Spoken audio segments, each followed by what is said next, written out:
तेलंगणातील करीमनगर येथे एका घडलेल्या धक्कादायक घटनेनं संपूर्ण देश हादरवून टाकलाय। रमादेवी या महिलेनं आपला पती संपत याची थरारक पद्धतीनं हत्या केली। विशेष म्हणजे हत्येची ही क्रूर पद्धत तिनं यूट्यूबवरती शिकली आहे। झालं असं की संपत हा एक ग्रंथालयात सफाई कामगार होता। त्याला दारूचे व्यसन होतं। दारूच्या नशेतून नेहमी पत्नी रमादेवीशी भांडण करायचा। रमादेवी सर्वपिंडी जो तेलंगणातील फेमस पदार्थ आहे तो विकायची आणि त्यातून दोन्ही मुलांचा सांभाळ करायची। याच दुकानात तिची भेट 50 वर्षीय कर्रे राजय्याशी झाली आणि त्यांच्यात अनैतिक संबंध निर्माण झाले।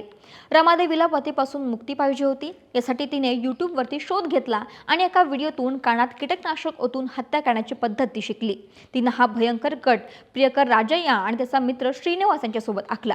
हत्येच्या रात्री त्यांनी दारू पिण्याच्या बहाण्यानं संपतला बोमक्कला उड्डाणपुलाजवळ बोलवलं। नशेत जमिनीवर पडलेल्या संपतच्या कानात राजय्यानं कीटकनाशक ओतलं, ज्यामुळे त्याचा जागीच मृत्यू झाला। हत्येनंतर रमादेवीनं पोलिसात बेपत्ता व्यक्तीची तक्रार नोंदवली, जणू तिला काही माहितीच नाही। पण 1 ऑगस्टला जेव्हा संपतचा मृतदेह सापडला तेव्हा रमादेवी यांनी राजय्यानं पोस्टमॉर्टम करायला विरोध केला।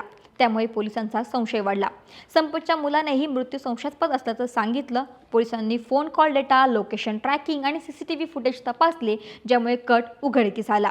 रमादेवी, राजय्या आणि श्रीनिवास यांनी गुन्हा कबूलही केला आणि तिघांना आता अटक करण्यात आली आहे। या घटनेनं यूट्यूबच्या गैरवापराचा धक्कादायक प्रकार समोर आलाय।